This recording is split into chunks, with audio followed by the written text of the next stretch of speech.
നമ്മുടെ college polytechnic, engineering college, arts college, ഈ 3 കോളേജിലെ കുട്ടികളും പിന്നെ +2 പഠിച്ചുകൊണ്ടിരിക്കുന്ന കുട്ടികളുടെയൊക്കെ പുതിയ ഒരു അവസരം ഒരുക്കുക എന്നുള്ള അർത്ഥത്തിലാണ് ഈ പരിപാടി സംഘടിപ്പിച്ചിട്ടുള്ളത്. പൊതുജനങ്ങൾക്കും അതിലെ പങ്കാളിത്തം ഉറപ്പാക്കുന്ന സംവിധാനം ഒരുക്കിയിട്ടുണ്ട്. അപ്പോൾ അതിന് വ്യാപകമായൊരു പ്രചാരണം കൊടുക്കുക എന്ന ഉദ്ദേശത്തോടു കൂടിയാണ് ഇത്തരത്തിലുള്ളൊരു മീറ്റ് സംഘടിപ്പിച്ചിട്ടുള്ളത്. അതിൻ്റെ വിശദാംശം ബഹുമാനപ്പെട്ട നിങ്ങളുടെ പ്രിൻസിപ്പൾ സംസാരിക്കും.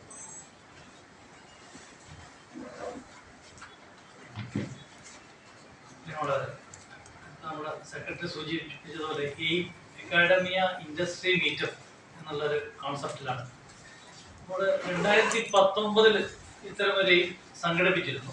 അതിൻ്റെ ഭാഗമായിട്ട് അതിൻ്റെ കണ്ടിന്യൂസ് ആയിട്ടുള്ള പ്ലാനായിട്ട് ഒരു ഇൻഡസ്ട്രിയൽ വില്ലേജ് അന്ന് തന്നെ സെറ്റപ്പ് ചെയ്യേണ്ടതുണ്ട്. ഒരു പ്രൊഡക്ഷൻ കം ട്രെയിനിങ് സെൻറ്റർ ഓരോ സ്ഥാപനത്തിലേക്കും, അതായത് അവിടെ വിദ്യാർത്ഥികൾക്ക് ഇന്റേൺഷിപ്പ് ചെയ്യാം, അതിൻ്റെ ട്രെയിനിങ്ങിൻ്റെ ഭാഗമായിട്ട് എന്തെങ്കിലും പ്രോഡക്റ്റ് ഉണ്ടാവാം, അത് വിപണിയിൽ എത്തിക്കാം എന്നുള്ള ലക്ഷ്യത്തോടെയായിരുന്നു.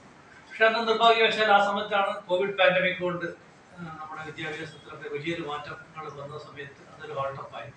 അപ്പോൾ അതിൻ്റെ ഒരു കണ്ടിന്യൂഷൻ എന്നുള്ള നിലയിൽ ഉപരി ഇപ്പോൾ നമ്മൾ കേരള സർക്കാരൊക്കെ ഉദ്യമം പോലുള്ള വലിയൊരു പ്രോജക്റ്റിലൂടെ അതിൻ്റെ കോൺക്ലേവ് ഇന്നലെ കുസാറ്റ് വെച്ച് നടന്നിരുന്നു. ആദ്യത്തെ ഉദ്ഘാടനം, ഔപചാരിക ഉദ്ഘാടനം തിരുവനന്തപുരത്ത് വെച്ച് നടന്നു.